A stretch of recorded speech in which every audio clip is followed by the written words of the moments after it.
This uh, conference will now be recorded. very good. So the recording is done now. So I thank Rajagopalan sir first of all for accepting our request to interact with our students and grade them and to increase their analytical power. Since analytical power is very essential to run this student. If you don't learn how to analyze things, it is very difficult to get into the system or find out a solution. So thanks a lot, Rajagopalan sir. He's a very well-known person, out of Portuguese company. He's himself is a black belt trainer and completed his master black belt. At the same time, he has made some special tools and on websites which are available. So he'll be sharing many details with you so that you all can go ahead with your projects and complete it with presentable and turn out to be a good presentable project in a good engineer with analytical knowledge. So as soon as we proceed, he will introduce things and inform you about what are necessary tools he'll be introducing. So I think Aditi, you can just start up the session and introduce Rajagopalan sir and then hand Okay, over sir. to Rajagopalan sir. Okay. I Yes, hope sir. we have made Rajagopalan sir is the presenter right now. 1 second, sir. So I think only you and Nikhil sir can do that. Okay, okay, no problem. So Nikhil, myself, will make Rajagopalan sir the presenter. Yeah. Okay, so please, Aditi, introduce Pamela. Yes, sir. So good evening, everybody. I'm Aditi Agarwal, and I'd like to introduce Rajgopal sir to everybody before we start with today's session. So sir has completed his BTech in Industrial Engineering and has also done his MBA. Sir is a Master Black Belt from QT&T Singapore and is their trainer and evaluator for Six Sigma student projects from India. QT&T is a global certification body which is based at Singapore. It is one of the pioneers of Six Sigma certification. Sir's 25 years of experience includes the Indian Air Force, United Nations, MSME, QCI, NPC in the field of plant maintenance, quality management systems, lead manufacturing, Six Sigma, and total quality management. Sir has also been the chief co-judge for CII Avanta Circle competitions for Baddi, Chandigarh, Noida chapters, as well as regional competitions at Delhi. Sir has evaluated more than 800 projects ranging from simple QC Kaizen to complex Six Sigma projects and has given Six Sigma Black Belt training to 17 officers of the Indian Air Force at Training Command, Bangalore. Sir is also the founder director of OTFAS, which stands for Operational Excellence Training Institute for Aspirants. OTFAS is a training and consultancy organization for operational excellence strategies for industries. Team OTFAS comprises of professionals with decades of experience and young talents fresh from the renowned Indian institutes as well. Sir has given training and consultancy of Six Sigma DMAC to a leading surgical equipment manufacturing company with headquarters in Germany. He has guided the process of improvement of the patient's dialysis adequacy of their dialysis centers of Andhra Pradesh. I am sure we're all very eager to listen to Sir's lecture, so without further delay, I would request Rajgopal Sir to kindly start with today's session. A very good evening to all of you, and my sincere thanks to Mr. Dhaval Saxena for introducing me to this group, and Aditi for a nice introduction. So since this is a first introduction with you, so what I thought was, I don't know what is the level of your understanding so far. So I thought of keeping things starting from the basic, and then I can take to some little bit statistical things and all further. So it will be a mix of basic as well as advanced. So before that, yesterday, there was a quality circle event competition by CII. As Aditi told in my introduction, that I am one of the chief judge and co-judge for the CII Avanta quality circle programs. So there were around 20 teams participated in that, and we conducted that virtually. This is the first time we are conducting such a event virtually, because so far it used to happen in a physical manner, and yesterday we conducted it totally virtual. 3 judges were there, I was one among them. So I was really happy to see there, out of 20 industries participated, out of 20 industries participated, almost 60% of the industries were chemical industries, like industries like ITC, soap manufacturing from Haridwar, HUL from Haridwar. They were actually basically from Dehradun chapter industries. So Haridwar, Dehradun and all. So I was really happy to see that 60% of the industries were from chemical background. So I just correlated it, and I was very happy. Again, today I am going to address the new young chemical engineers, that too from the Premier Institute of India. So let me start with my presentation. Let me just open.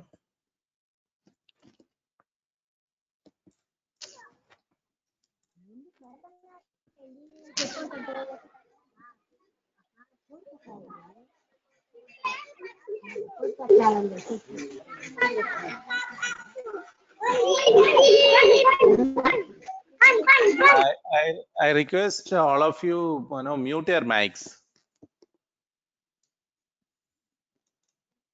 So my slide is visible to all. Somebody can text it. Aditi, you can use your mic and just. Is it visible? Yes, sir. Okay. Yes, sir, So it's I can visible. start. Okay. So what I am going to do today is I'm going to explain the managerial aspects of Six Sigma versus the technical, because this is very, very important. This is very, very important. Yeah, please switch off the mics. So this is very, very important. The managerial aspects of Six Sigma versus the technical. See, anybody can become expert in the tools and technique, but being you being the chemical engineers, young engineers, so you will be more into technical. But I would like to tell that you have to understand the managerial aspects of the Six Sigma, and you should know what value you are going to get by doing this Six Sigma course. And I want to change your perception about Six Sigma, because when we say about Six Sigma, we talk about minimizing the variation, but it's not just about the minimizing the variation. It's more than that. So I just wanted to change the perception, your perception about Six Sigma. So let us say this. You all know a goal of Lean Six Sigma. We know that Lean eliminates the wastages, 8 kind of wastages, and Six Sigma eliminates the variation. This is a basic objective. So now this is a technical concept. This is technical, but what more you are going to get is the leadership skill. Value that Six Sigma brings to you is the leadership skills. See, leadership skill is what does it matter today most, and almost all companies are looking for the talent and leadership. And I can say only few of you have that courage and say to the top management, when you go to any company and if you find an opportunity, only few have that courage to go and tell the top management that there is an improvement opportunity that we can bring with the Six Sigma, and we can change the culture, and we can have huge opportunity for improvement. So a Six Sigma course can improve your leadership, your observation, your managerial capability, so that you identify an opportunity and you are able to communicate that identification opportunity, improvement opportunity to the top management. Because if you are knowing the concept, tools, techniques, that is not enough. You should know how to lead a project and how to communicate that about an improvement opportunity to the top management of the company. And Six Sigma course helps you to develop that leadership skills. Second is the approach. Six Sigma is not only technique, you are going to be a problem solver. And this is what the company is looking for. They want more problem solvers. And you should know how to express the problem. I will tell you about the problem statement and all in later. So you have an approach towards how you look to the issue of a problem solving these problems and using certain techniques. So when I say problem solving, see, you can see the picture here. There are two sides of brain. One is left side and right side. So problem solving is always a mix of left and right. So you must have learned a lot of tools and techniques in your yellow belt and green belt. So when you talk about these tools we can classify these tools into two groups. One is creative tools and other one is the logical tools. The logical tools of Six Sigma talks about data and analysis, and creative tools of the Six Sigma is totally new. That means there is no data involved in the creative tools. For example, brainstorming. When you do a brainstorming, you are not using any data, but brainstorming is one of the important tools of Six Sigma. So it is when you use the approach, that means you are using both logical tools as well as creative tools. This is very, very important. That means use of your left brain and right brain. In lean management also, we talk about eighth waste, that is the unused creativity. So unused creativity is nothing but use of your right brain. Okay, so you will learn an approach how to solve a problem creatively and logically. Both are important, creatively and logically, because I have seen in my training, I have seen in the projects that people are more focused in the tools and technique and less creative. You need to have creative approach when designing a solution. So we'll talk it later, but I just wanted to stress on this point. And then it brings a breakthrough improvement. Yesterday, I just asked Aditi to share one of the project, and I have seen that the project she was attempting can save 100 crores of improvement opportunity. And this is what is Six Sigma aims for: breakthrough improvement, not a small one or two improvement, because for small improvements you have quality circles, Kaizens and all for small improvement. But Six Sigma, when you look for Six Sigma, you should aim for the breakthrough improvement. So your attitude towards breakthrough improvement, that is also very, very important. You should think big, big improvements, not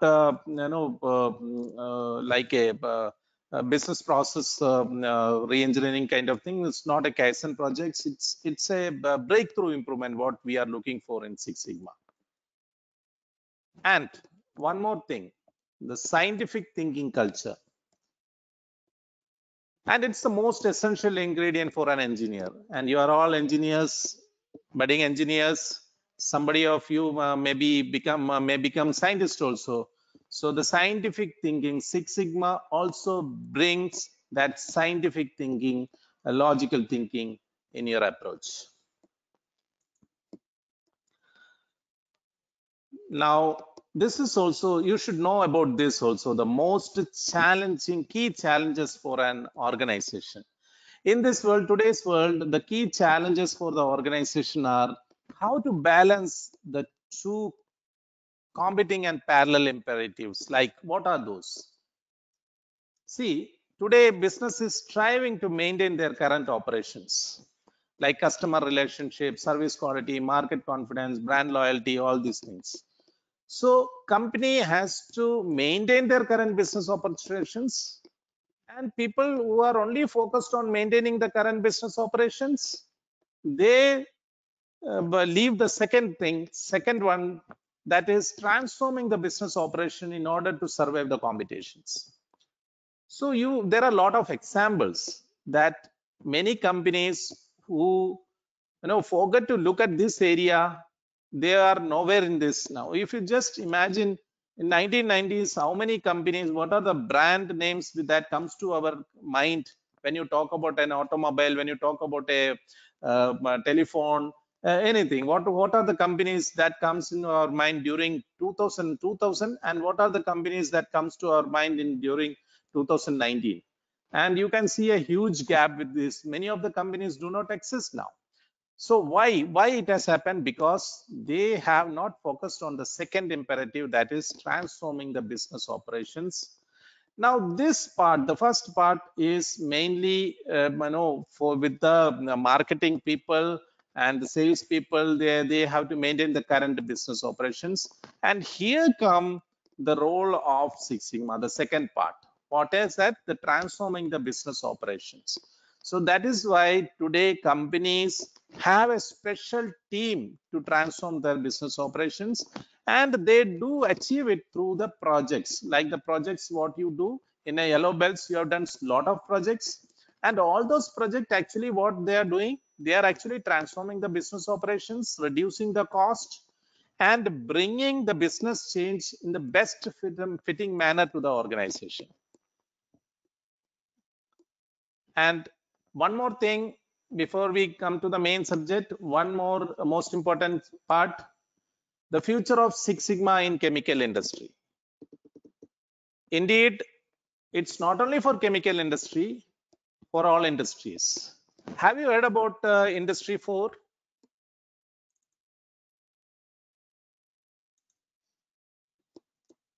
Aditi, you can answer on behalf of the students. I'm not able to see the chat box here. Sir, I don't think so. Nobody's written anything. Okay, no problem. So you heard about Industry 4? No, sir, I haven't. Okay, so this is very, very important. Industry 4. I'll just explain this. So what people, industrialists and think tanks did was they classified this industrial revolution into 4 stages. The first stage of industrial revolution is when we invented the steam engines. That is the first stage of industry revolution. Second stage of industry revolution is all about electrical motors and some kind of improved machines. That again took, first industrial revolution took around 100 years, then second revolution also almost 50-80 years, and the third industrial revolution happened during the World War periods. Many of the statistical tool techniques, business process improvement techniques, everything happened during the Industry 3 stage, and almost all the industries have changed to even the TQM concept, Six Sigma concept, everything happened in Industry 3 stage of Industry 3. Now last 1 decade we are transforming into Industry 4. So in the next 1 decade, next 10 years, last 10 years it happened, and most of the industries have taken initiative nowadays. All big companies have been taking initiative for Industry 4, and now the industry is transforming to Industry 4. In Industry 4, what is happening? You have all the machine, everything is connected through an IP.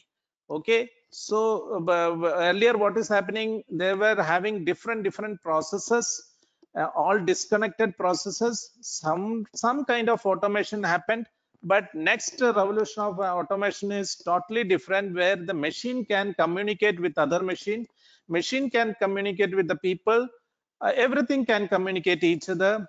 So there is going to be a big change, big transformation even in Six Sigma also. How? I will explain you. You heard about all the DMAIC approach: define, measure, analyze, improve, control. Now what is going to happen is the define and measure phases is going to be automated maybe in another 5-10 years, totally almost all, maybe now a 10% of industries in the world have transformed into industry 4. Now it is going to be transformed another 50 and next decade. Industry 4 is going to be the buzzword, and then Six Sigma professional will have more easy things where they can continuously monitor. Even nowadays, one of the glass manufacturers, Scott Kesha, that is a joint venture by an Indian company and a German company, they have started using it. They have started taking the real-time data from the machine and getting the control charts and all in real time. In third industrial revolution, what had happened? People started taking data from the process and they make the control charts by hand or by the software, and then they make. But now we are getting real-time data at the time of the production itself. So that is going to be the next phase, and that is going to be the major thing in the industry, chemical industry also. So just remember about industry 4 and the kind of changes going to happen in with industry 4 and Six Sigma. Okay. Now let us come back to the basics. So as I told you that I don't know where your student stands. All are in different stages. Some are in yellow belt. Some may be in green belt. But let me take everybody in a common platform, because I know you all are aware of things, but still there may be, I can add some value to the things which you have overlooked. Okay, so let us start with the basic. Okay. So as you know, Six Sigma is all about variation, and this is a common slide I use in med to understand people about variation. The question is, which pilot would you rather fly with? I have two pilots. Like you can say, there is a landing history of the pilot. This is pilot A, and this is his landing history. Like once he landed here, at some time he lands here, sometimes he lands here. So you can see his landing pattern of pilot A, and then the pilot B, the landing pattern of the pilot B. So this is his landing pattern.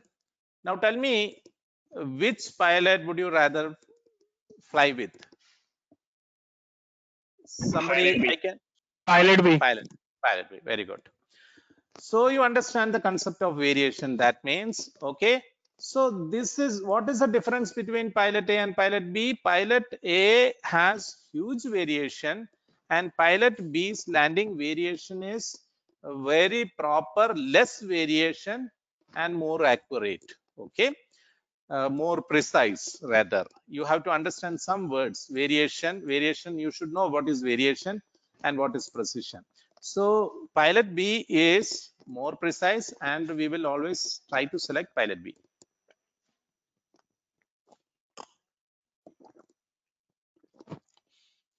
Now, this is the case with everyone. See, if you understand variation, this is going to help you in your complete life and career.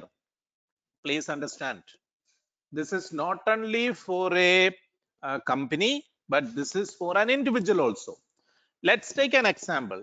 Being a student, you submit your assignments, you submit your class task, or you come to your classes on time and without variation, and with proper time schedule and all. That means naturally your work will be noted. Okay, so naturally you always have an upper advantage. Whenever your professor wanted to give a task or wanted to select the best people, they will always try to select the person who is having less variation, because more precise and more reliable. So this is not only with company. And now second, take an example. You are into a pet bottle manufacturing company, and you want to take supply from your company, the pet, I don't know what is that raw material. You want to buy that raw material from one company. Which company you will select? You have a similar case of this company. You have graph like this. So you will definitely try to select a company which is similar to this pilot B. Okay, so variation, concept of variation is very, very important, not only for your professional life but your in your career also, in your personal life also. Be very precise when you are giving a report to your top management, when you are suggesting something to our top management. Try to learn. Six Sigma will teach you to be variation less even in your personal life. That is the precision, the kind of precision you should have, for your career, that is a galloping career. So now this kind of graph is you are going to see in all your, you might have seen it many times in your Six Sigma studies. So you are going to see such graphs. So there are two pilot. This is pilot A. See the pattern of that graph, how huge that variation is, and see the pilot B. Now understand these things. USL, what is USL? Anybody can tell me?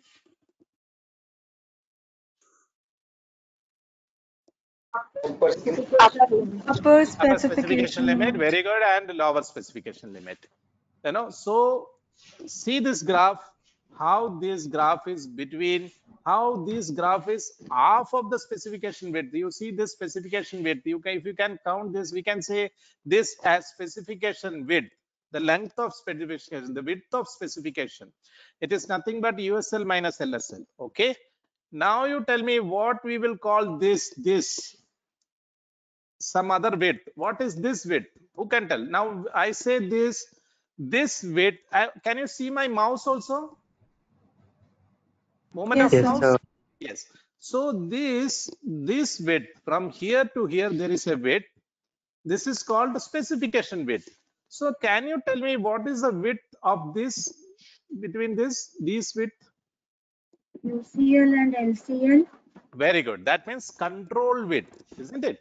UCL and LCL, Yes. and we can also say process width.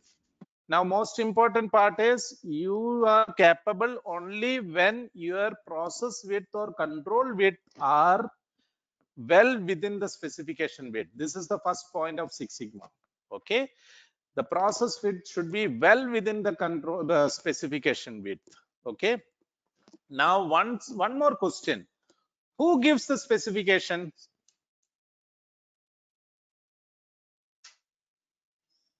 Customer. Very good. Customers gives the specification. Okay. Now tell me, who gives the control width? Process. Who gives it?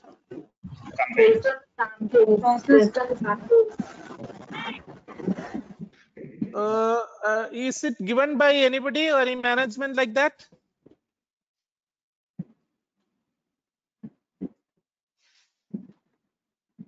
You will get the specification width from the customer. From where you get the control limit, your specific process width?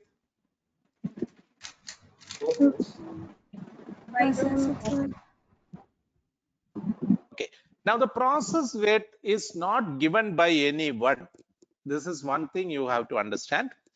The process width is nothing but your inherent capability of that company. For example, this process width is the inherent capability of this pilot, which he has achieved his overall experience and overall learning ability and his leadership skills. Yeah, his so many things. Maybe his background is many things. Similarly, when you compare with a company, the process width is not specified by anyone.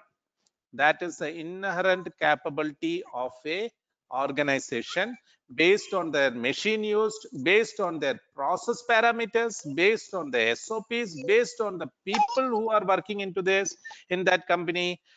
So it can depend. It can depend even country to country also.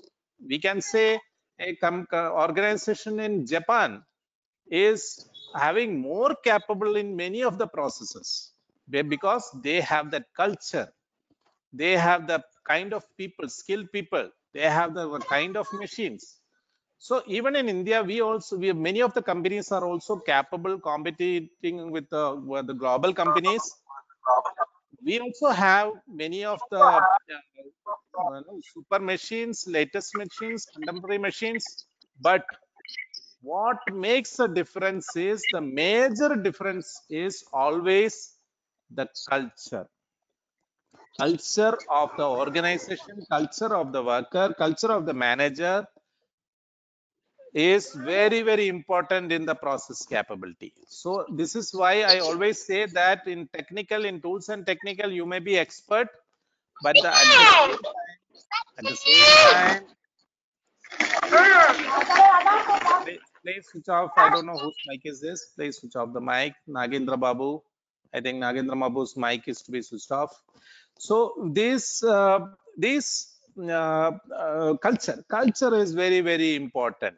Very, very important. When I went to one of the IITs in Roped for giving the lean introduction to them, I told them, see, what can I give? What training I can give you on technology? No, and I cannot give any training to the technology to this primary institute.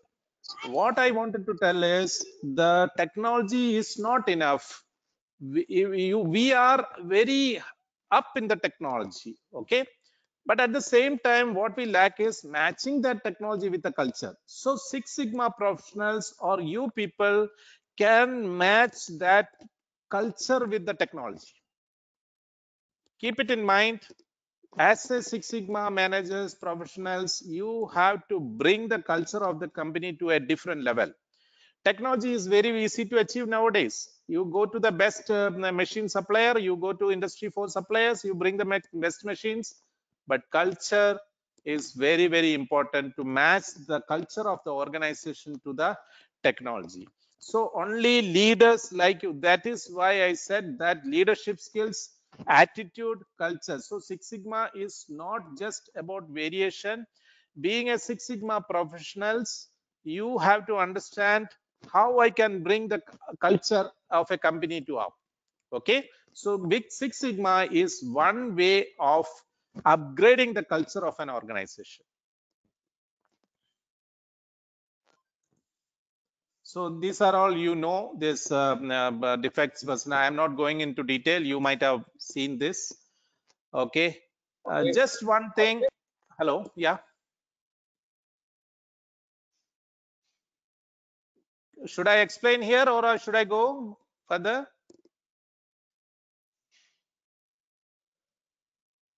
Just one question here. Between Six Sigma, if the process is capable or Six Sigma capable, you will have an accuracy of 99.999998. That means 0.002 ppm. What does this mean?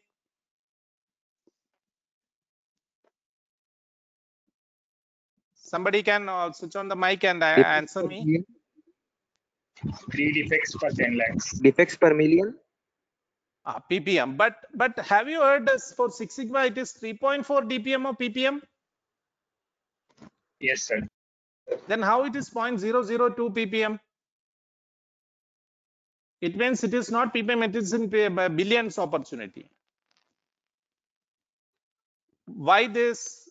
You heard that it is 3.4 dpmo, but here it is written 0.002 ppm. Means 2 parts per billion.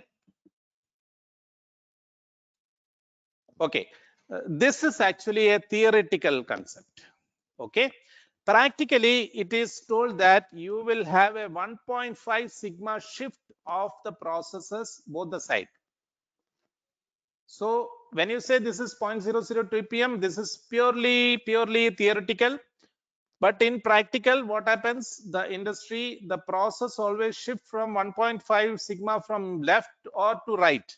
So that is a natural process shift. It happens. So when you consider the process shift, this becomes 3.4 dpmo. Okay. So you can always consider it as 3.4 dpmo, not 2 parts per billion. Okay. Now next. So this is the same graph what I have explained. Half of the way, if the pilot is landing half of the way, it's Six Sigma capable.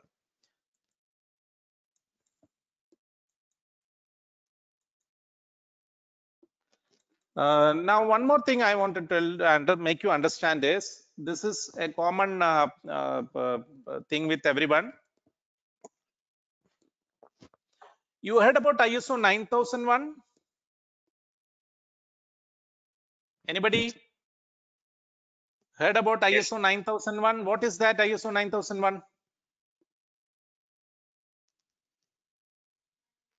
Can anybody, pardon? Sir, it is related to management systems.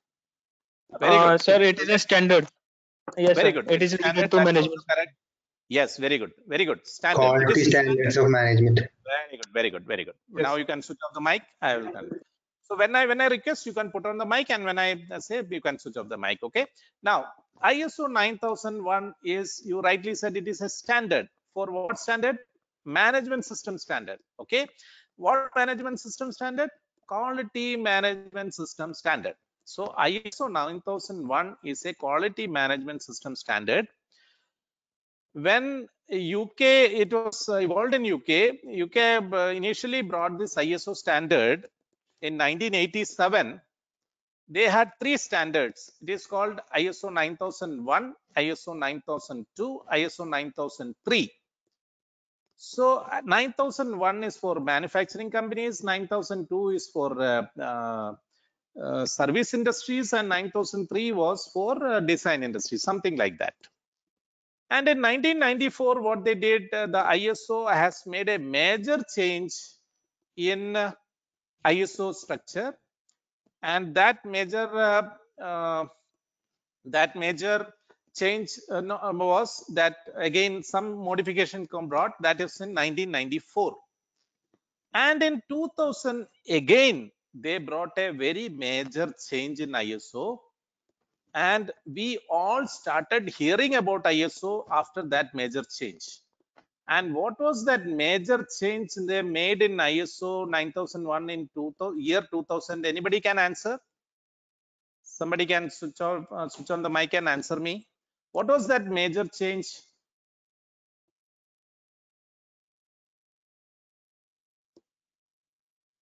Anybody? In 2000, year 2000, ISO brought a major change. Anybody knows that?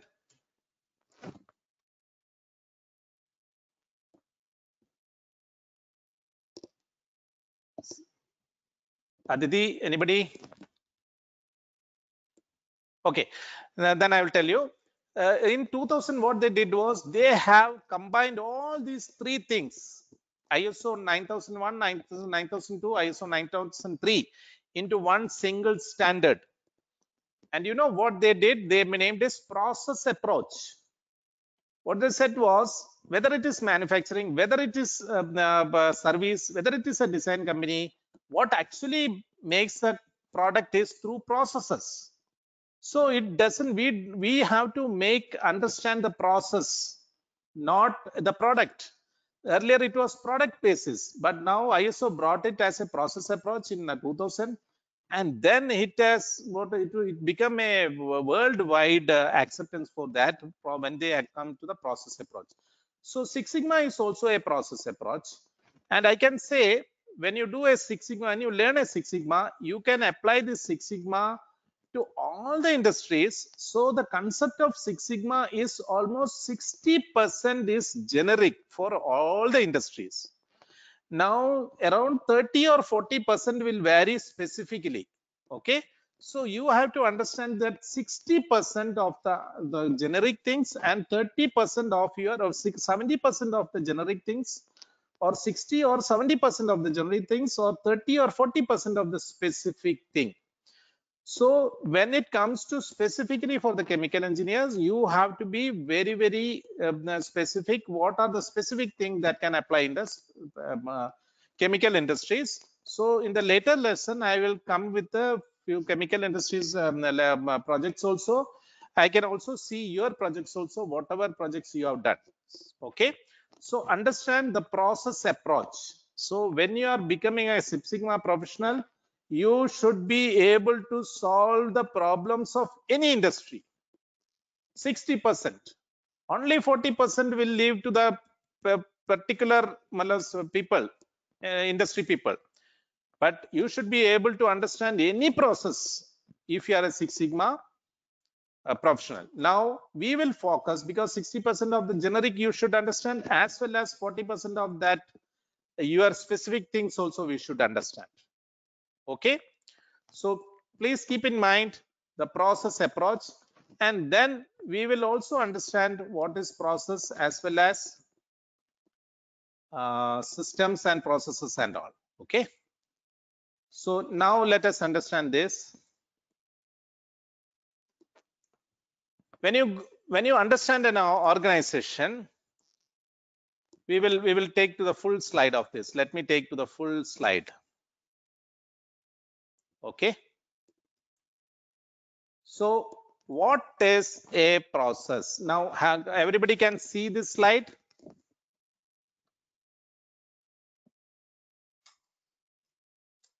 Yes, sir. Yes, sir. Yes, sir. Yes, sir.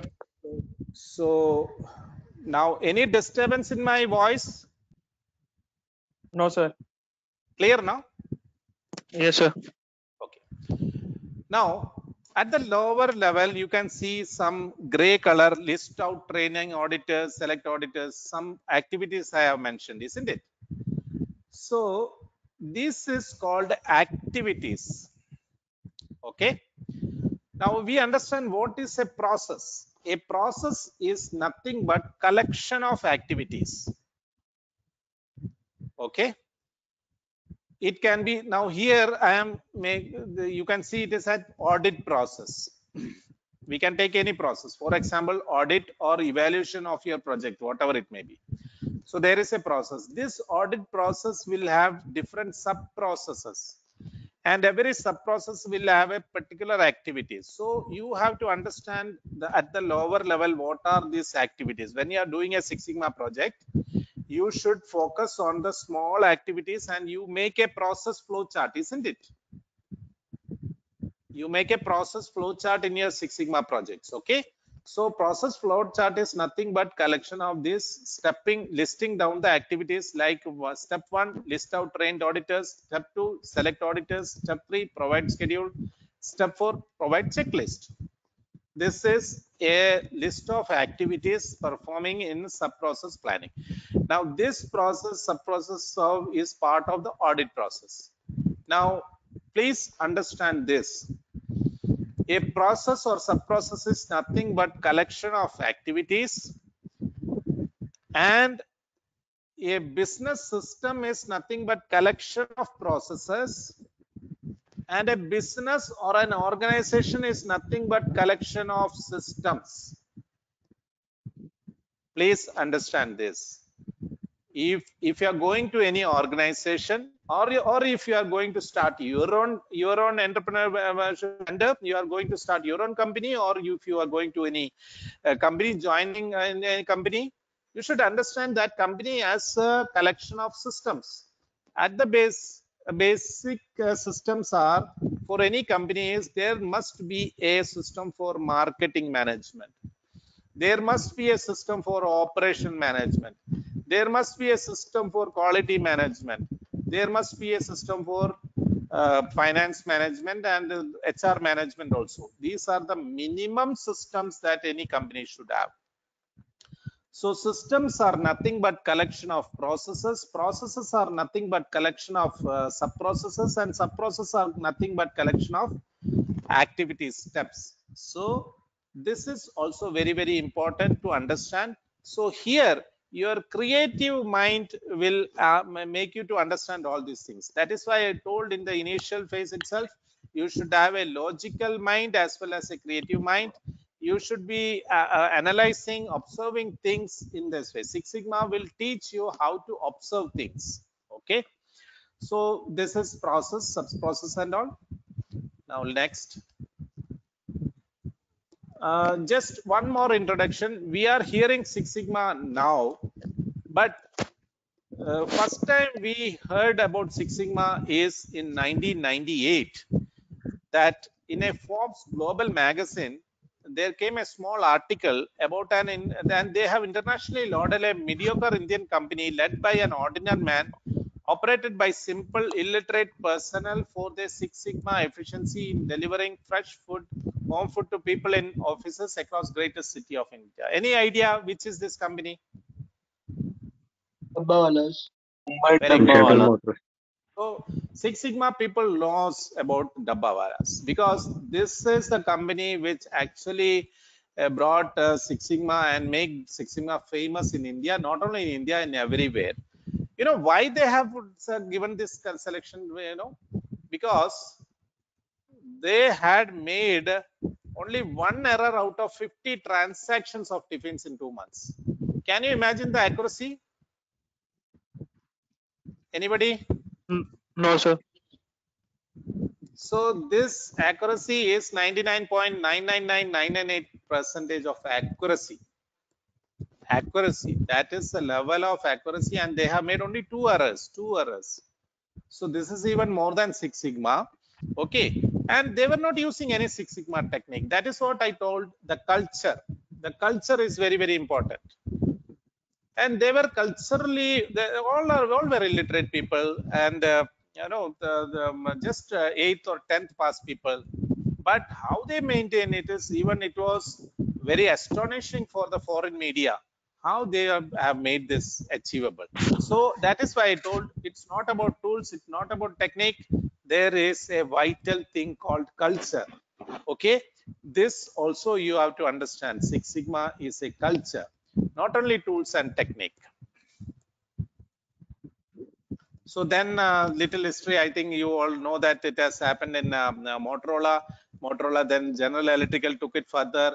You know, so many companies taken this.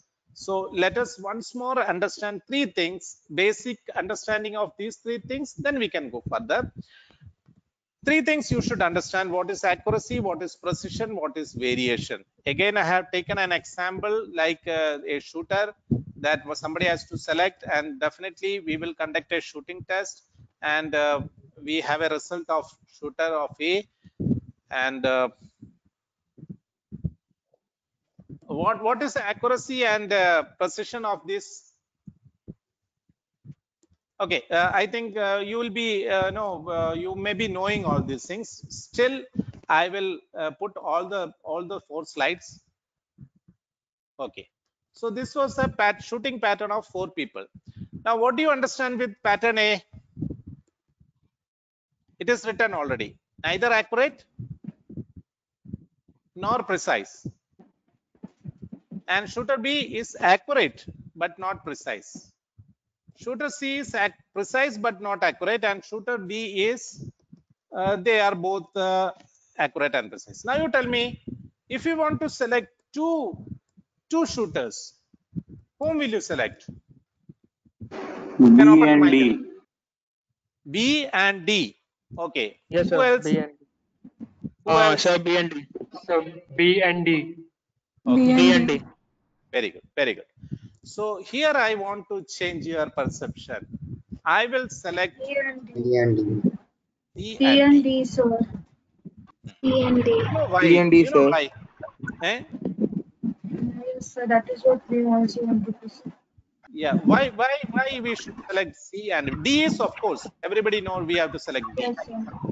Why Sir, C? Why Sir, have I selected C? Precise. Sir, precision, Yes. sir. Sir, because Yes. precision is important. Yes. Yes.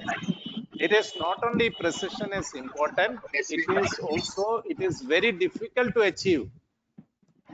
Very difficult to achieve. Accuracy means meeting the target. That means you have a USL and LSL and you met that USL and LSL. Okay. So then that is called traditional goalpost approach. Goalpost. There is 2 goalposts to a USL and LSL, and anything passed in the USL LSL, the product is approved. Okay. So in your chemical industry, let us take a PET bottle example of Aditi's project example, and there are certain specification to be passed by the quality control, and it is passed by the specification, that product is approved. Okay, but we are not seeing the precision. Now tell me, what could be the error of this? Why this happened? Is it a shooter mistake or a gun mistake? Sir, maybe gun mistake. May not be Maybe calibrated, yes, sir. weapons mistake. What we can understand is the person is good because he has hit the target, and every time he is hitting the target at the same spot. Maybe gun might not be zeroed correctly, aligned correctly. So he is taking aim and it is going somewhere. It may be a gun error, but achieving this is very, very difficult. Now comes the most important part. What is variation and what is precision? What is the relation between variation and precision? More variation, less. Absolutely. More variation, less precise. That means precision is opposite to variation. When you say I am very precise, that means my variation is less. When you say I am not precise, that means I have huge variation. So what you can say, what is your aim in Six Sigma? You want to reduce the variation. That means, in other words, what does that mean? You are increasing your precision. And it will be very good if you can accurate and precision. What does it mean, accurate and precision? The process is centered. You will see so many graphs in Minitab similar to this example. Now I am going to change this. So this I am going to take this into one slide. See, shooter A, shooter B, shooter C, shooter C. So see the variation of both. Both are less variation. Only thing this process is shifted from the target. So if you have a process shifted from the target, you can bring it easily. But if you have variation, it is very difficult to reduce the variation. So reducing the variation is a task. We have to struggle for it. And sometimes centering, if the process is shifted to a center left or right, it is very easy to bring back because maybe a minor adjustment in your machines. Okay, so but this related to culture, less variation related to culture. So here the culture is good. People are good. They are skillful. But only thing, maybe a machine fault we have to identify, and being a Six Sigma professional. So now you being a Six Sigma professional, you are going to see these 4 graphs always. You are going to see this many times, but not all everything symptoms or causes cannot be analyzed with these graphs, because these graphs can be used in continuous data. I hope you are aware about the 4 types of data. Yes, sir. Somebody can, no. So these charts will be, good for normal distribution where you have continuous data, but sometimes you get nominal or ordinal data also. No, you get quantitative and qualitative data. So your analysis strategy and your graphs and techniques will change. Okay, you have to understand that also. So, but understand this. Now we are comparing with this shooter experience with a mass production or service. So the operator's goal is to produce goods that meet specification and satisfy them, accept product that lies within the specification limit, reject scrap products that does not meet the specification limit. We have already explained what is specification limit. I am not going to explain this. Now another important thing. Now you cannot draw this graph every time. How will you explain this statistically? Can anybody tell me how we can explain this precision, accuracy and variation statistically? What are the 2 things we use for that? Any idea? Standard deviation Standard deviation. So standard deviation talks about what? Variation. Variation. And mean talks about the accuracy, the center of Accuracy. Okay, good. That means you are aware. So you are all engineering students. So this, I think this is one of the best batch that I am going to take. So because I have, otherwise for a general public or general people, I have to explain this a lot of time. But I am lucky that you are already aware of things. So I am just brushing up, and I am just putting focus on the most important part. Okay, as a engineer, as a manager. See, this is one problem with even I was also an engineer once. So I also faced the managerial ability, and because I was too much technical, So you need to have a managerial capability also. So this you have to gain. You know, when you go to the organization, you cannot be always technical, because you have to lead a team, you have to motivate. So there are a lot of things about the managerial aspects that you have to do, and that thing you can get. This is the value Six Sigma is going to give you. So your Six Sigma is going to make a efficient manager, efficiency and effectiveness. Your manager should be both efficient as well as effective. And nowadays you need to be flexible also. So mean denotes standard deviation. Okay, these are the two things. So just understand precision is opposite to variation, and we say to that we are adopting Six Sigma. Okay. Now let me take a small. Somebody's mic is on. Let me take a small concept of lean also, because this is going to be lean Six Sigma. So just I will take you the different kinds of manufacturing philosophies. Before 1800s, there were manufacturing, but what was the specialty of that manufacturing? It is called craft manufacturing. What happens in a village? There are certain manufacturing like carpenter, that pot making people, so some other ornaments making people.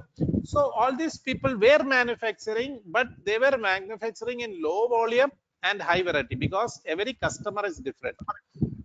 So a ruler may want a very high level of furnitures, but at a some lower people, like small person, may need a different kind of furniture. So, but the batches are same. So the craft manufacturing happened before 1800. Then came the mass manufacturing. Mass manufacturing happened with the Industrial Revolution. What is the specialty of mass manufacturing? It was low variety and high volume.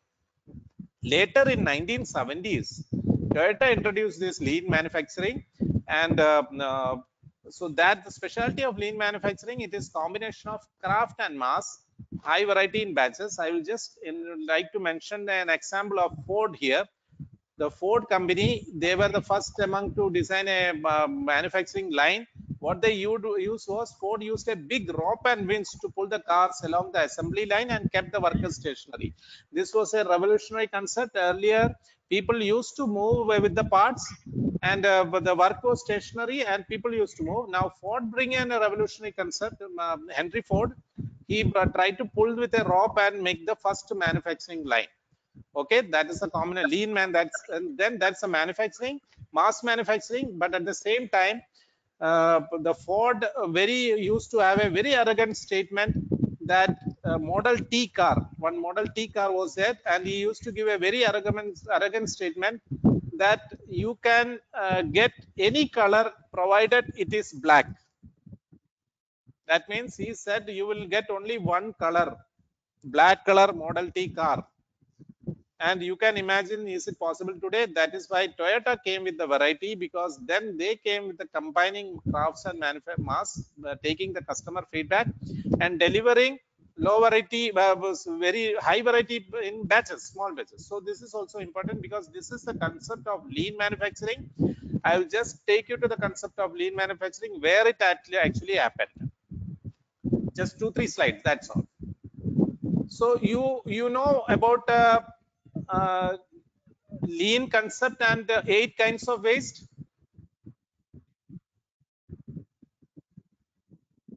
Somebody can put on the mic. You know about 8 kinds of waste, isn't it? Yes, sir. So overproduction. Yeah. Now, why we are using lean along with Six Sigma? Anybody can answer this? Six Sigma tells us the reduction in variation, and lean tells us the reduction in wastage. Okay, eliminating the wastages and variation. Okay, but why do you want to combine this? Why can't you do the variation, reducing the variation with the Six Sigma concept itself? Because it came, lean concept and Six Sigma concept were both totally were two different strategies, and it was combined by the American Society of Quality, and they brought the concept called Lean Six Sigma, combining the techniques of lean and combining the technique of Six Sigma and calling it as Lean Six Sigma. It was done by the American Society of Quality. Why? What do you think? Why they have combined this lean and Six Sigma? Anybody have a guess? In Six Sigma, we are talking about producing the same thing without any variety. Okay. Whereas in Lean, we are like in the earlier slide, it said that in Lean, we are talking about in batches having high variety. Okay, I will explain you the concept. Traditionally, yeah, tell me. So to increase the efficiency, overall efficiency, also we use the Lean Six Sigma management rather than using only one single concept. You all are correct. Okay, all answers are correct. But let me give you a concept that is traditionally almost all companies operate in 3 Sigma or below. Achieving 6 Sigma is very difficult, and traditionally almost all companies operate in 3 Sigma level, so or below. To bring that, to bring a company to at least if you want to talk about variation, you have to reduce the wastages first. That is the basic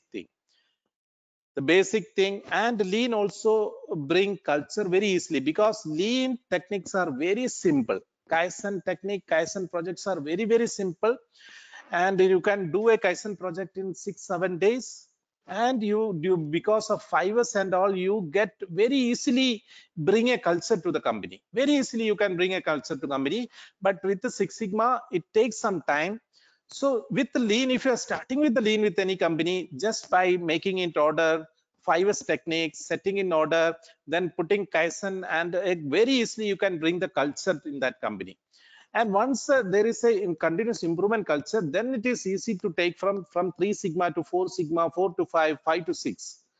Okay, it's not easy task to bring a 6 Sigma directly. So you need to remove the wastages. So many companies tried 6 Sigma first and then failed, because 6 Sigma, not all can understand customer, because we have to involve the workers also. A statistical technique, data and all, it's not easy for a worker to digest. So worker needs a very easy and simple techniques to bring them a certain level of commitment and involvement. So lean starts it. So now you know everything about 8 kind of wastages. So what is overproduction? Anybody can explain what is overproduction? Production more than requirement. Producing more than required. Yes, producing more than what is required by the customers. Please understand this. Okay. People, it is earlier we used to do push manufacturing. You keep on manufacturing and pushing it. Okay. Producing a demand more than demand. That is overproduction. That is the first waste. And then overprocessing, inventory, waiting. What is the difference between transportation and movement? Can anybody explain transportation and movement? So the waste involved in movement could be within the organization itself. Like if you have to keep going to different floors to interact to different people, or like time that is taken to for printing or for calculating certain data or whatever, that could be a part of wastage in movement. Whereas in transportation, that involves delay in either sending the product to the customer, or like the delay in getting the raw materials and stuff. Okay, no, actually transportation talks about movement of material and men itself. Okay, a person has to move from one place to other, person has to move from one place to another with the material. A material has to taken from the from when it enters, the raw material enter into factory, we are taking this raw material into the store, from the store to the process area, from the process to each machine. This is called transportation. Movement is the movement of hands. An operator is doing, he is bending to pick up some piece, he is going somewhere, or he is stretching to pick up a tool. Okay, the hand movements, and it all talks about the ergonomics, or the movements of your hands and body. Okay, so the more you move with the hands and body, your productivity will be low. The more you move with the transportation, your productivity will be low. This is why it is called the wastages. Okay, for example, we say talk about a making a company lean. if you want to make a person lean, what will you do? You have to start running and burn the fat, isn't it? Similarly, if you want to make a company lean, we have to reduce the fat, and these are the fats. These wastes are the fats, and we have to burn this fat. So we have to reduce the variation. Now tell me, what is the most important waste in this out of 8? Out of 8 waste, what do you consider that as most important waste? Mental Overproduction. Defects. Or overproduction. Defects. Unused creativity. Who said unused creativity. creativity? Unused creativity. Me, sir. Okay, so I Inventory. rate this as unused creativity. You know why? If you want to reduce the wastages, you have to first remove the unused creativity. For that waste, 8th waste, you have to use your creativity. So only if you can use the creativity, you can eliminate all other waste. So I consider this, and I have given the brain, both the left and right brain.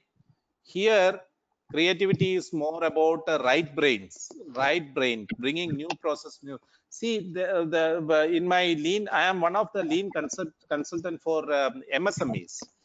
Quality Council of India. I am empaneled consultant for Quality Council of India, National Productivity Council, and MSME.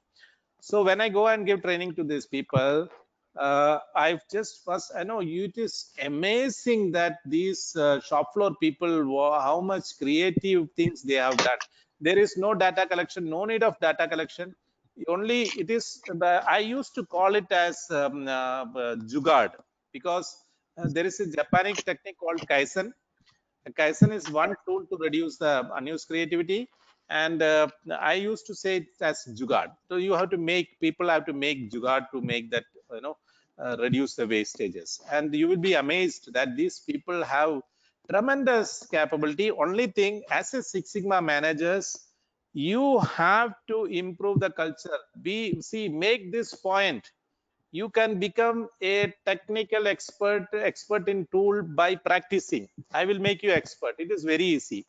But to bring that culture and attitude in you, only you can bring that. So when you go to any organization, you don't think that you can make changes there easily. It's huge task. Changing, it is like it is called the paradigm shift. It's not a change. Shifting the paradigm is a Herculean task. You have to understand that. So please understand the culture, how important the culture is to an organization. Now you tell me, what are the lean tools and where are these lean tools can be applied to remove these wastages?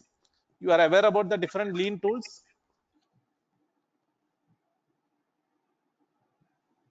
Are you aware of the different lean tools? No, sir. Okay, so fibers, you heard about fibers? Sir. Have you heard about fibers? No, sir. No, Okay. sir. This is very, very important for lean. Okay, we will cover it later. Fibers, Kaizen, Kanban, VSM, value stream mapping, all these things are lean tools. Okay, we will touch it later. Now let us go. I think it's time. Just one more introduction. I cannot avoid this story, because as a managers, as a future engineers, you should understand this story. It actually, he is Kichiro Toyoda, the inventor of Toyota, the founder of Toyota company.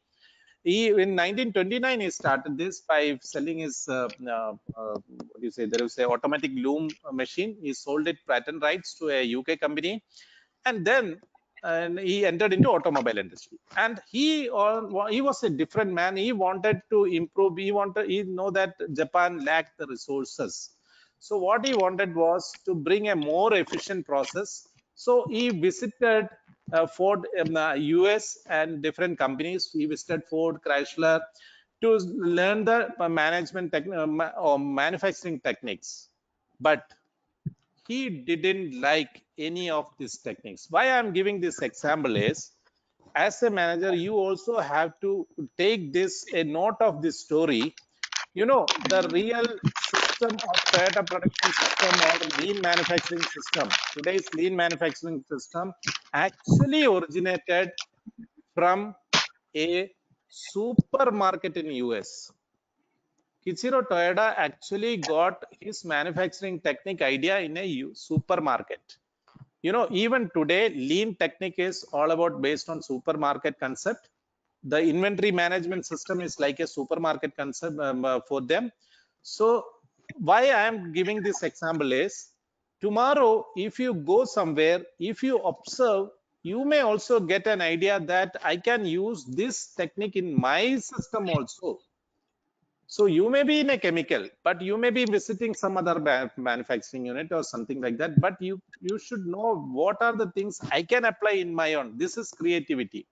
So this is what I told, that 60% of generic concept also you should have, and then 40% of the specific concept. But your mind should always be open to understand all the process, and with the process approach you should be able to understand things. Now let us go back very quickly to other things. I am leaving this quiz because it is already 6:45. Very quick, one more concept I wanted to give. I think you are aware of this revolution also. We will take it later.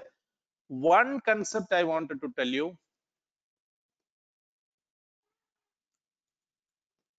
Just a minute. Let me take to that slide.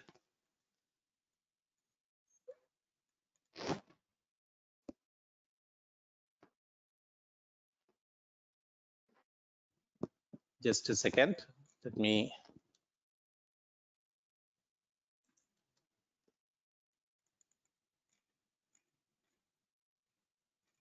You know about problem statement? Do you know how to write a problem statement? Somebody can answer me? Project charter. No, problem statement. Only the name heard. Okay, this is also a very essential concept, and you should know as a young managers leader, when you go to an organization, you should know how to communicate about our problem statement. Okay, a problem is repeated visible performance deficiency in any manufacturing service process. So what happens is, people just go and tell the problem to the manager. Even you think about your own person. You have a problem, and how are you addressing this problem to the top management, your faculty, professor or professors, or the college administrators? So if you understand this concept, this is a big concept which will take you in your career. It will be very useful, this concept. Whenever you are taking a problem or concept to anyone, you should understand this. You should understand this. You should tell any problem like when has it occurred, explaining the problem in numerical terms, and impact in monetary terms. If you are able to identify 3 things before making any problem, because I missed this problem statement in one of your projects, so that is why I thought I will explain you. See, for example, let us take an example of a problem statement, a bad problem. See, this is the general way a person explain the problem statement. Yesterday, when I was evaluating the project of companies in that CI event, almost 80% of the people, the companies, I was pointing out this, because they were telling their problem like this. For example, payment from our customers are always late because they are dissatisfied with our delivery. And so if you can see this, there is no quantitative of the problem. Okay, please, you managers, engineers should learn how to express a problem to the top management. This is the basic thing, and sometimes you miss it when you go to the real manner. When you become managers, engineers in a company, you should understand this. See, what was the problem? This is a bad statement, isn't it? There is no quantitative terms of the problem, impact of the problem in money terms. So when you are defining a problem, please give some time to define it properly. Something like this. See the difference between two problems. For the last 10 months, 70% of the customers are paying the bills late by 35 days. This impact our organization with a loss of approximately 57 lakhs annually. Have you seen the difference between these two problems? Please say somebody. Yes, sir. Yes, sir. Yes, sir. In your project, when you do Six Sigma Green Belt, and if you are going for a certification, I will be very particular about the problem statement. And please, you take this concept. This is going to be a big game changer for you, because when you take things like this, to top management, two people, one is a Six Sigma professional going to top management with a problem, and one is like this. To whom the top management will listen? The second one. This one. Okay, because please understand this, take my mantra from here. The top management always interested in money. If you bring the problem in monetary terms, tell them that, sir, we are losing 2 crores in a year. He will stand up. Then he will put your ears to you. Bring the cost, but not bluff him. Just bring an average. But this is not accurate. You should not try for accurate. You should set, sir, on an average, we are losing around 1.5 crores to 2 crores in a year. We can save 1.5 crores to 2 crores in a year on an average with my project. If you allow me to make a team and make the improvement in this chemical industry, in the soap manufacturing industry, in this pet bottle manufacturing industry. So please take this concept, note this. Always be particular when you go with your top management to company, or even if you are making your own company, please be particular about the cost. Get the cost, okay, and the impact. This is the way you should write the problem. Okay, one more concept I want to tell. One more concept. With that, you will understand. Yes, this is the concept. See, I said you that process approach. What is process approach? A process have the inputs and it has the output. Let us make a small example that we are making a tea. We can later relate it to very high processes, but very simple processes. Making a tea, you want water, leaves, milk, sugar, and what is the process? Just explain somebody. We can take some 15-20 minutes extra. Is there any problem?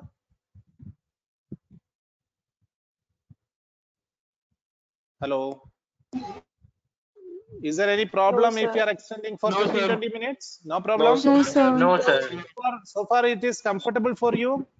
Yes, sir. Yes, sir. Yes, sir. Does it add Yes, sir. value Yes, to sir. you? Yes, sir. Yes, sir. Yes, sir. Okay. So in the process, we understand. Now just tell me the process of making a tea. Somebody can explain me?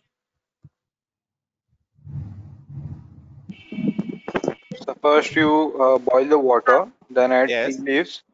Okay. Then after that, let it boil for about 15 to 20 minutes more. Then add Very good. Very good. milk, then sugar, and heating is the key element in all the Okay. tea Very making good. Very process. good. Now let's similar thing I also written. Now what is the output? Yes, sir. Like a tasty Fine. tea. Who Outcome wants of a process. who wants a tea and a tasty tea? So the process is always a tasty tea output. Tea anybody can make. Okay. So now somebody has explained me the process, isn't it? Now let me tell you, this process is one process that used in my home also. Mainly in South India, it is used like that. So even in tea makers, tea tasters also follow certain process. That we consider as the best process. Okay. Now if you come to the north side, there is another way of making. What they make it, if you go to the Daba style of here, you will get another tea where people boil the milk and you put the leaves and then they boil it lot of time. And so will there be a variation? Will there be a variation from the Yes, sir. make Yes, somebody sir. making Yes, sir. the process? Okay. Yes, sir. So this Yes, is the sir. concept. Now, if you understand the process concept, you can apply it to anyone, whether it is a tea making process, whether it is a chemical industry, whether it is a textile industry, whatever it may be. So what I said is 60% common. This is the commonality, because you should understand how to make a process chart.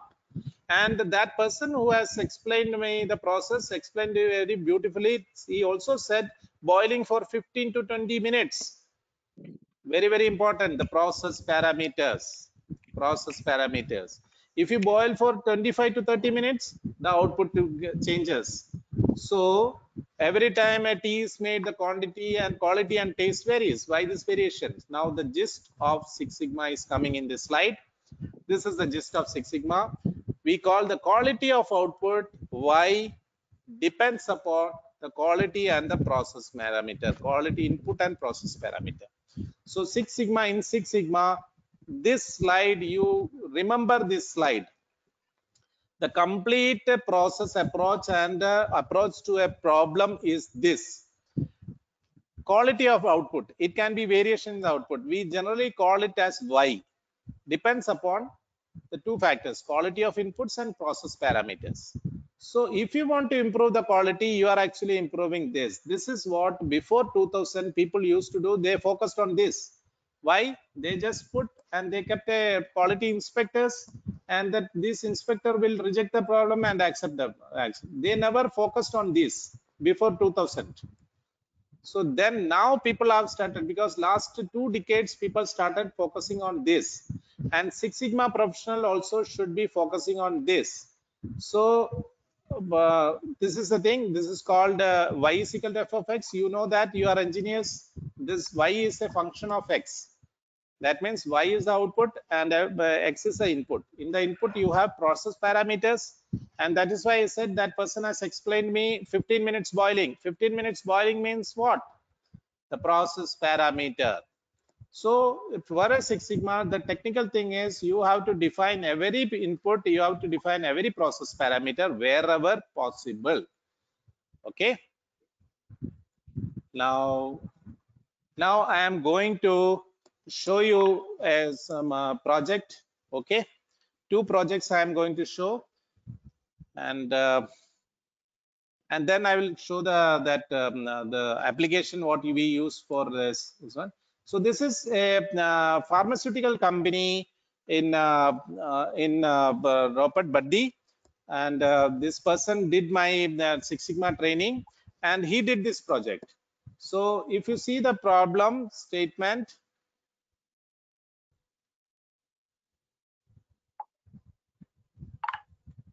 see, the batches produced during 1st January 14 to 1814 period consumed 16.5 extra time per batch, means losing 58. See, now the problem is very clear. It is clear to anyone? Yes, sir. Everyone? This is Yes, very, sir. very important. And now Yes, see sir. what is the money impact he made. 19.61 crores annually. Okay, who will not be interested in doing this project?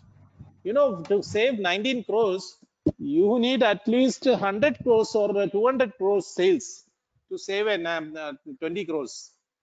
Okay, maybe more than 300 or 500 crores sales, may you get a profit of 20 crores. So with that same thing is you can do with a Six Sigma project. Okay, so very clear problem statement. Then what is the next step? You made a CPOC also, you know. See this. This is very, very important for Six Sigma project. Making the input excess. Okay, what is X? Nitrogen pressure, vacuum pressure.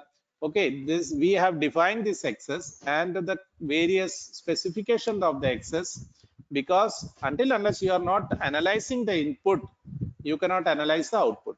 Okay, so this is how we will explain this. Once again, I will show another all this Minitab, statistical tools, ANOVA, t-test, DOE. They have done DOE also, design of experiment. Design of experiment is also very good statistical tool, especially very useful for chemical engineers. Okay, we will talk it later. Then one more project I wanted to show you. See, this is again one more person. This is in patient, dialysis adequacy in Andhra Pradesh. B Brown company, did by Satyaprasad Das. Even today he is associated with me. He calls me for the doubt. So understand this. See how he has identified the problem. See, CTQ, the Y. The Y is there is a specification called KT over V, the dialysis adequacy measure. So they were achieving only 1.2, whereas the target was 1.5. Okay, so this is what they are now. They have defined the Y, and now see he has identified all the possible excess for this variation. There is a variation from 1.2 to 1.5. And the reason for the variation he has analyzed with the problem process knowledge. Now see, then he identified what kind of data is this, because the selection of tools will depend upon the kind of data you are identifying in inputs and output. So I hope that I will now give you that in detail in next this one. So let me take you to my application, what I was talking about. Here again, he has done a lot of statistical tools. Very good project. I rate this very good project. He has done DOE also. Mr. Satya is based at Hyderabad only. Okay. Now let me show you our one of the student is in undergoing black belt. He is also from a chemical industry. Now the project, what we do is, I've logged in. Just a minute. Give me a time logging in. Black belt.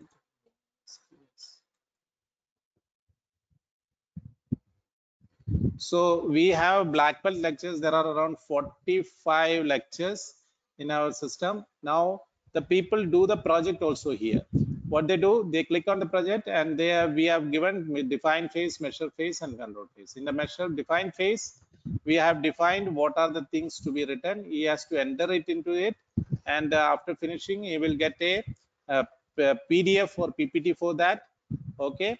So similarly, this is designed for the other people. Now what I am doing is I am modifying it with for the use of you people. I will just show the wireframe for that.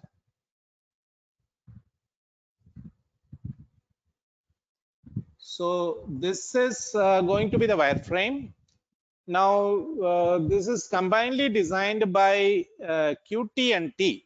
I was talking about this company. This company is the global leader in Six Sigma certification. QT&T has its headquarters in Singapore. They have operation in UK, US, Malaysia, then India. Okay. So I was lucky to get the training and certification from QT&T. Actually, they very few. I did my black belt in 2005. So I was searching for a black belt organization. I could not get anyone in India. So finally, I got this QT&T from Singapore. And from then onwards, I did my master black belt also in QT&T. And then later, when I started my certification in India, so we were associated, and I just talked about you people to the CEO of this QT&T. He was very, very nice person, and I was requesting with Dhaval sir also that someday, if possible, I will have a 15-20 minute session by Vasu. Because when you hear Mr. Vasudevan, he is the CEO of that company, he is a global leader, he is a problem solver, he is a change management agent. He has given consultancy to big companies of all over the world. And I am requesting his 15 to 20 minute session that will really change your perception about Six Sigma, because I always talk about technical. But when you hear from Vasu, Vasudevan can give you the latest things. Your perception will be changed. So I am trying my best to get his time. Okay. So this is this project management application. So what you have to do is sign up. Then I need to get it ready. Maybe a couple of weeks it takes. So what you have to do is you have to select whether it is a green belt, a yellow belt, or black belt project. Then you have to put your name, then the team members and their designation, and then you have to add more names here. Then which organization you are and designation, and you can add more names for vendor. And you have to do the project. When did you start the project? When did you end the project? And when you click on create project, it gives you something like this. Project type is Six Sigma Green Belt. Title is Productivity Improvement in Pet Bottle Production Line. I just take an example of Aditi's project here. You get an ID. You get an ID. Why this ID? Because if you want to share it to people, you can just share the link and people can verify it. This is a value addition to you.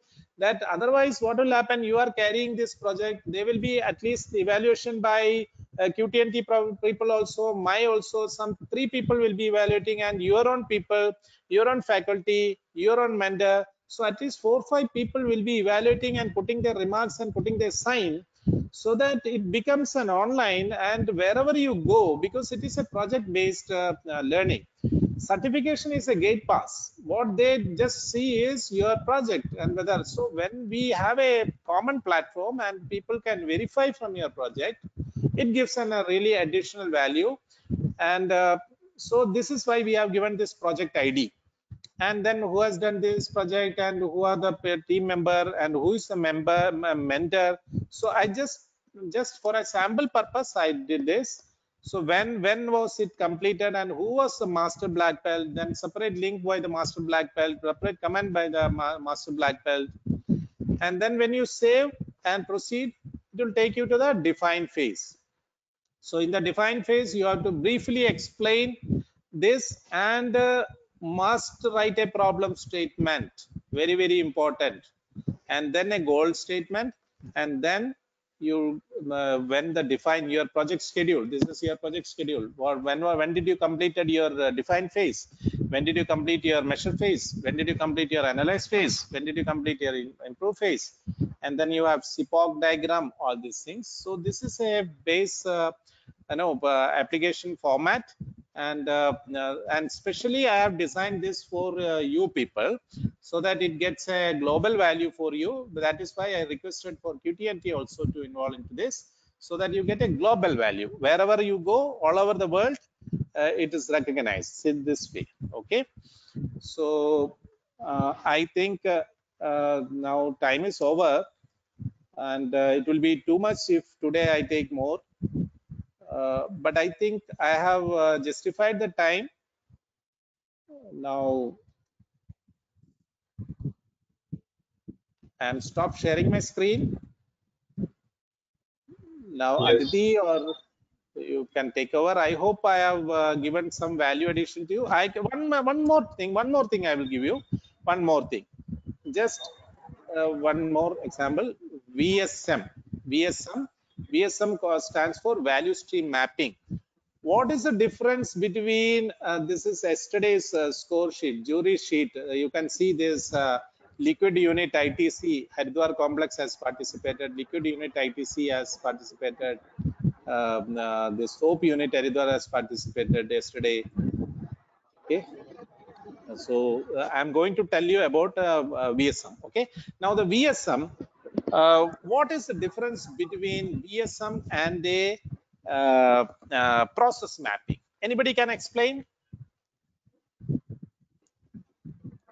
You all know about process mapping, process flowchart?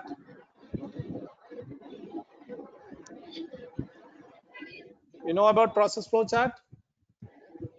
You have made process flowchart many times. I have seen in Aditi's project also process flowchart.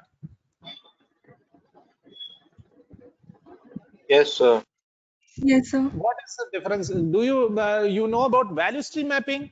Have you heard about this?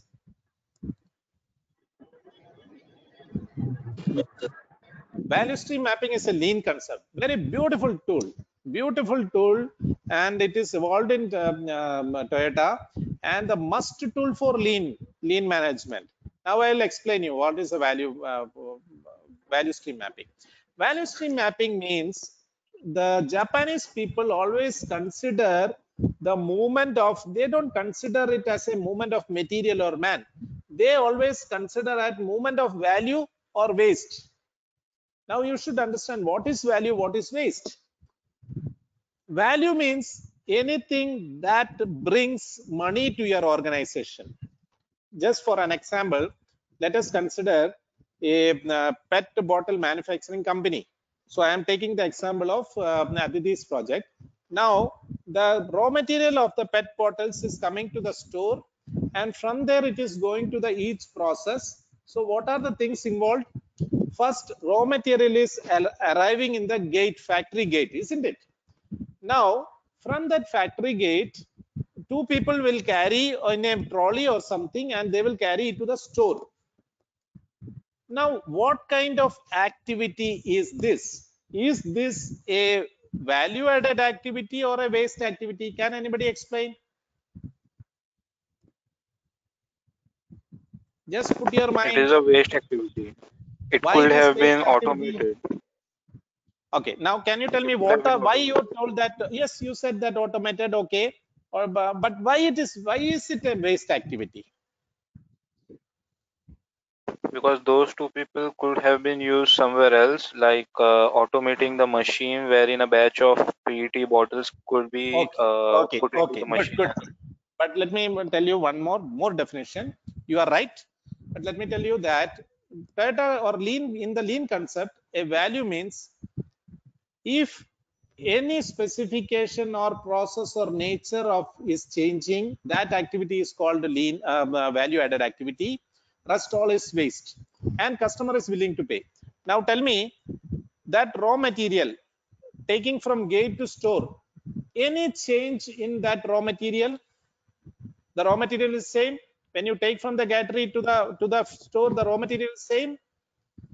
So there is no specification change, there is no characteristic change, nothing is there. So that is a waste activity. And now tell me whether customer is willing to pay for that activity to you. Imagine you are in that company. Are the customers paying for this? No, sir. No, customer is not paying for. Customer is not bothered whether you are keeping a store 2 kilometers away from the factory gate or you are keeping very near. They are not bothered. They are bothered about the final pet bottles. Okay, so there is customer is not willing to pay this. Okay, so this waste activity test is whether the customer is willing to pay for this activity or this activity is changing the characteristics of the product. Now you are taking that raw material into a blowing machine. Now you are blowing it. Now tell me that blowing is a value added activity or a waste activity? Value added. Yes, because the characteristics of the product is changed. With this activity, there is a change in characteristic, and now the customer is willing to pay for that, isn't it? So that is a value added activity. Okay. Now you tell me the third, an inspection people came, a quality person came, and he has inspected that pet bottle. What is this activity?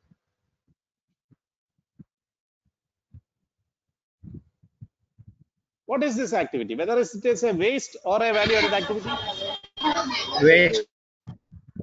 Okay. Now I will tell you a third kind of activity that is called required activity, required non-value added activity, or it is also called business activities. Because customer is not willing to pay, because customer is expecting that your quality is good. The customer is not willing to pay for that. Neither the product characteristics is changed. So then what kind of activity is this? This is a non-value added activity, waste activity, but required. Why? Because that is required for the business process. So three kinds of activities. Okay, value added activity, non-value added activity, and the required non-value added activity. Now the VSM is a tool to capture your complete value stream. Actually, it is not a stream of product or process, it is stream of value. It is going from the top to down. From the top means from the supplier, down means to the customer. So there is a flow of value. Now VSM is a beautiful tool to capture complete value in one page. Because like process flow map, let us see a value stream mapping. So it talks about customer, how frequently customer orders to you, and how frequently customer you order to your supplier, and how many days it takes to customer reach to your supplier, how many days it reach to reach from your dispatch to your customers. And you know, all these arrows, symbols, everything has some meaning. Okay, I will teach you later. This arrow has a meaning. This arrow also has a meaning. Now you see the cycle time. The cycle time is the value added time. Changeover time is a waste time. Inventory batch, overall PPM, the defect, it is a waste. Overall, our production, So how many screen hours is not production visible. waste? Pardon? So screen is not visible. Visible, okay, just a minute, Yes. just a minute. Now it's visible. No, sir. Share the screen. Oh, sorry. I stopped the screen. Oh, sorry. Let me once again. Okay. Is it visible now? Yes, sir, now it's visible. Yes. Yes. Yes, sir. It will. See the complete stream of value in one page. Now this is customer, how frequently this customer is order, you are dispatching to customer, how frequently you are ordering to your supplier. At one side it is customer, other side is supplier. Now the stream of value starts from the supplier and down to the customer. So it comes, inventory comes to you. Now you do different processes. See, RM receipt is a process, assembly is a process, wiring is a process, testing is a process, inspection is a process, final testing is a process, and dispatch is a process. So you have explained all the processes in this. Now each process, what is the value? Like cycle time 120 minutes, changeover time, inventory batch size, overall PPM, defect, it is a waste. Then waiting time, how much time it is waiting there, and the transportation. So if you see, only value add time is 120 minute, and your waste time is 360. Similarly, you get all the value, all the value add time for all these things, and you get total value add time and total NVA here, and then you get percentage of value add ratio. It is just 0.31 percentage of your total time. And you will be astonished to see this is the standard industry. Every industry is like this. That means if you put a time 8 hours in a factory, almost 7 hours is waste activity. So imagine how much scope you people have.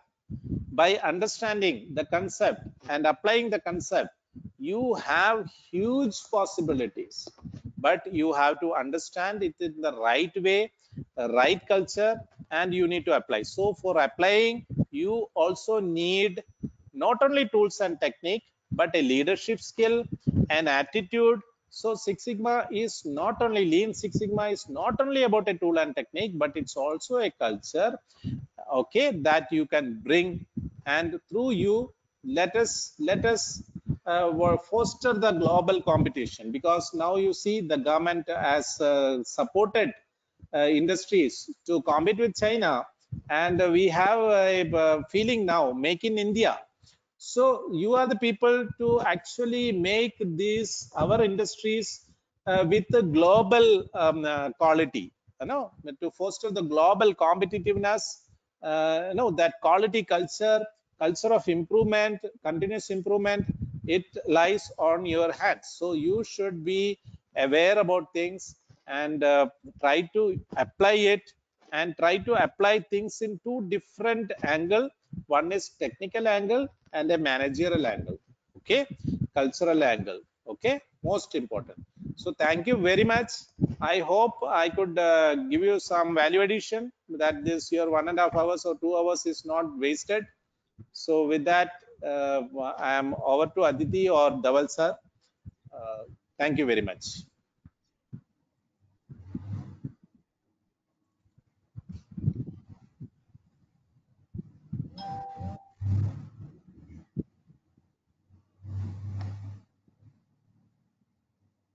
Yeah, I think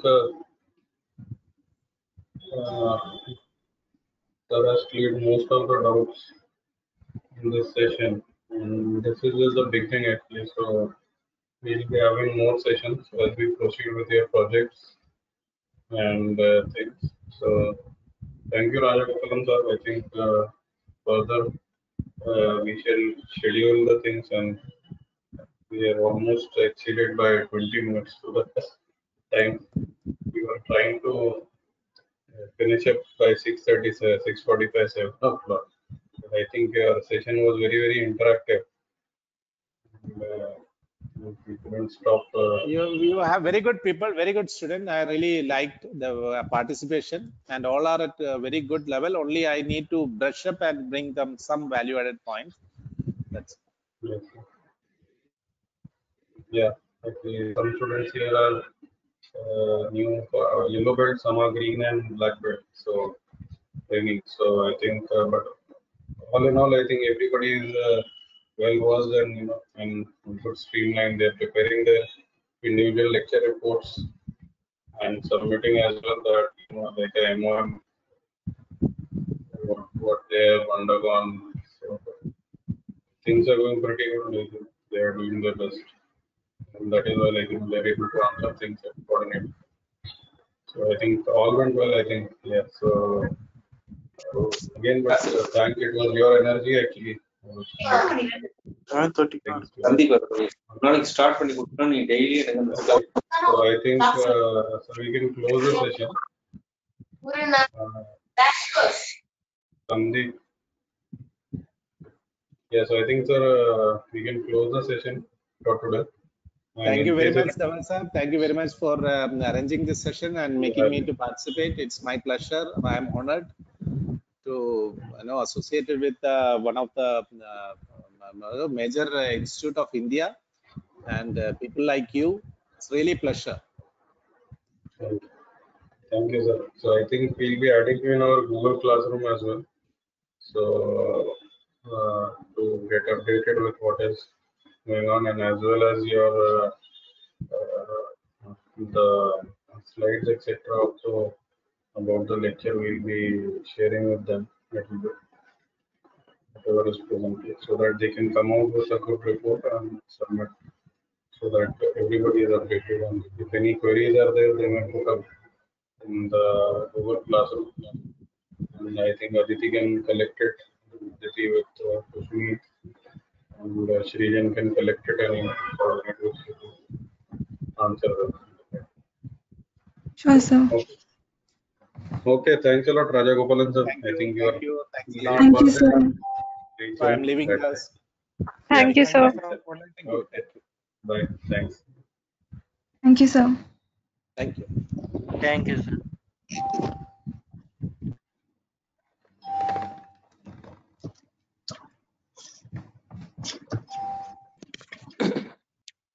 Those